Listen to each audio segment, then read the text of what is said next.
Bonjour à tous, j'espère que vous allez bien. Aujourd'hui, un peu de biologie, on va voir une espèce de feuille vivante. Non, on ne va pas parler d'une espèce de phasme, mais une espèce d'amphibien, le crapaud-feuille, également appelé crapaud perlé.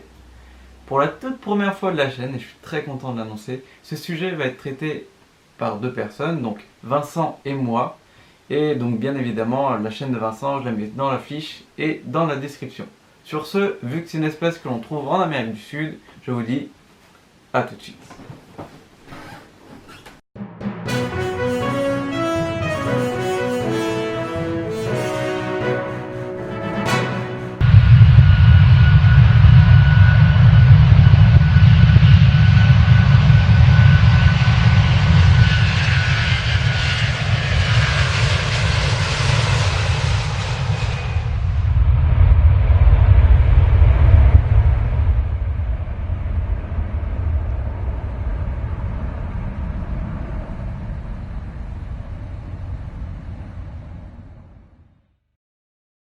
Le crapaud perlé, donc Rhinella margaritifera, est une espèce d'amphibien de la famille des Buffonidae et du genre Rhinella, ce qui compose son nom l'un avec l'autre. Cette espèce a été découverte par Josephus Nicolaus Laurenti en 1768, soit un an avant la naissance de Napoléon Bonaparte.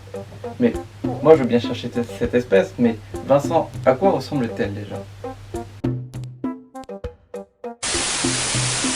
Bonjour Thomas, bonjour tout le monde. Donc pour parler des caractéristiques physiques de l'espèce, il faut savoir que le Rhinella margaritifera, donc le crapaud-feuille, ou crapaud perlé pour être plus précis, est un complexe d'espèces. Donc globalement, c'est une espèce qu'on dit cryptique parce qu'en réalité, elles sont globalement très proches physiquement, mais distantes génétiquement. Sur l'ensemble du bassin amazonien, il va y avoir plusieurs espèces, mais qu'on regroupe dans le genre, dans l'espèce Margaritifera. Donc on va appeler donc Rhinella du groupe Margaritifera. Pour illustrer un peu mes propos, je vais vous montrer 4 espèces de Guyane, donc le Rhinella castagnotica, le Rhinella margaritifera, le Rhinella lescurii et le Rhinella marti. Donc c'est 4 espèces différentes, et comme vous pouvez le voir en photo, c'est 4 espèces qui sont très proches d'un point de vue morphologique, mais comme on l'a dit juste avant, qui sont distantes génétiquement parlant. Pour comparer notamment avec le Rhinella castagnotica, donc qui sont deux espèces sympatriques, donc qui vivent sur le même milieu. Donc pour le différencier déjà, il y a la taille qui est différente, il y a on va dire l'aspect général, la forme du museau, le pattern qui est pas tout à fait pareil, et enfin le critère le plus important, ça va être la présence de crêtes osseuses plus ou moins importantes pour le Rhinella margaritifera, donc l'espèce de laquelle on parle. Sur ces crêtes notamment, ce qui est intéressant, c'est que c'est un dimorphisme sexuel, c'est-à-dire qu'elles vont être présentes chez les mâles et les femelles. Cependant, chez les femelles, la crête va être beaucoup plus importante, donc on vous laissera des photos. Et donc pour l'anecdote, il faut savoir que les mâles sont au-dessus pour l'accouplement, donc ils vont serrer la femelle, c'est ce qu'on appelle l'amplexus, et ils vont donc se mettre entre les crêtes osseuses pour s'accoupler. Donc c'est une espèce à large distribution, comme on l'a dit juste avant, sur l'ensemble du bassin amazonien.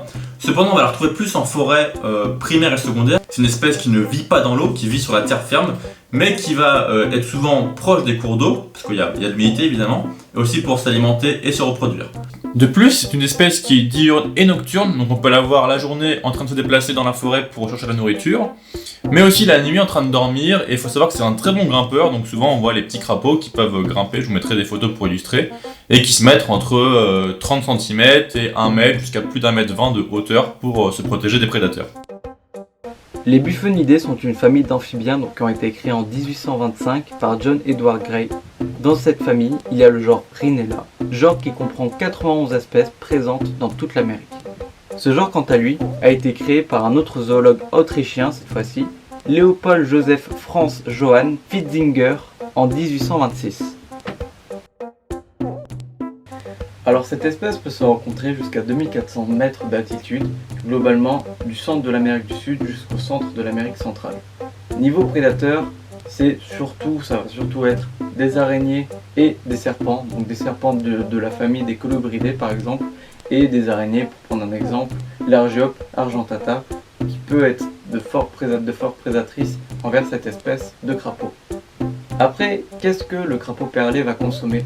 Son alimentation va être classique pour un crapaud, soit des insectes, des coléoptères, des arthropodes, etc., etc.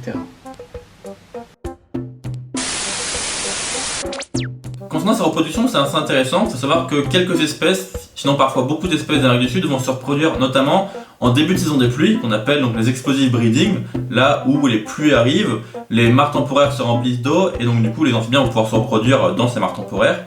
Et le Rhinella margaritifère, même si ce n'est pas une espèce typiquement d'explosive, il va malgré tout préférencier la reproduction durant la début de saison des pluies ou durant les grosses pluies, comme beaucoup d'amphibiens d'ailleurs. Sur les zones de ponte et de reproduction, il va souvent avoir 10, 15, 20 individus, et même parfois plus, ça va dépendre de la localisation, mais on va souvent voir plusieurs individus, plusieurs adultes et plusieurs mâles qui chantent sur une même zone. Et enfin, je vous laisse son chant, donc c'est une espèce qui est très commune et on entend souvent le chant un peu partout, et donc c'est un chant qui est très percutif, je dirais.